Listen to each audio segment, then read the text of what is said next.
The way the world always celebrates when something joyful happens inside a family that it has been watching and admiring and building stories around for years.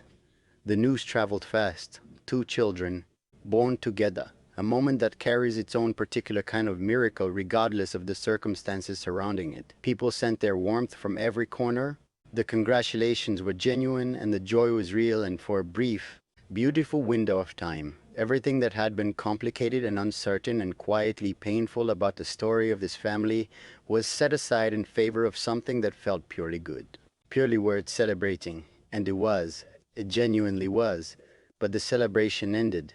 And what came after it was something nobody talked about, not because it was being deliberately hidden, not because anyone made a conscious decision to keep it from the world, but because what came after the celebration was ordinary, and ordinary things do not get announced, do not get covered, do not make their way into the conversations that people have about families like this one.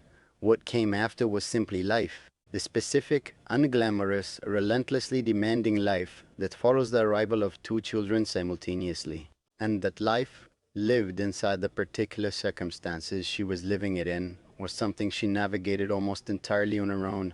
She had help.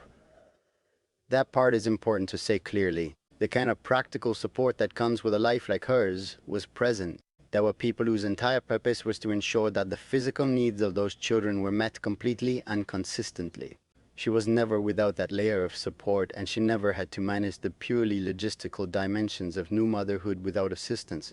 But there is a dimension of that experience that no amount of practical support can reach, the emotional one, the internal one. The one that lives in the 3 a.m. hours when the world is dark and quiet and you are awake and something is moving through you that has no clean name, but that requires the presence of someone who is genuinely, fully, completely there for you and nothing else. He was not always there in that way, not because he did not love her or love his children, but because the life he inhabits does not pause for private recalibration the way ordinary lives can pause.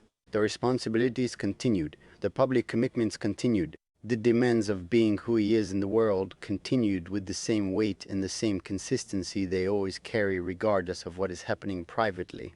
And she adjusted, the way she always adjusted, quietly, without making it a conversation, without asking for anything that the circumstances made difficult to give. She folded the gap between what she needed and what was available into herself, and she carried it the same way she carried everything, with a composure that made it invisible to anyone who was not paying close enough attention. What happened after the twins were born was a kind of silent stretching of two people who already had distance between them discovering that the arrival of children, rather than closing that distance the way people often hope it will, simply revealed the shape of it more clearly.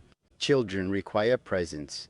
Consistent, daily, fully given presence. And presence was the thing that had always been the most complicated currency inside their relationship. What was already strained became more visible.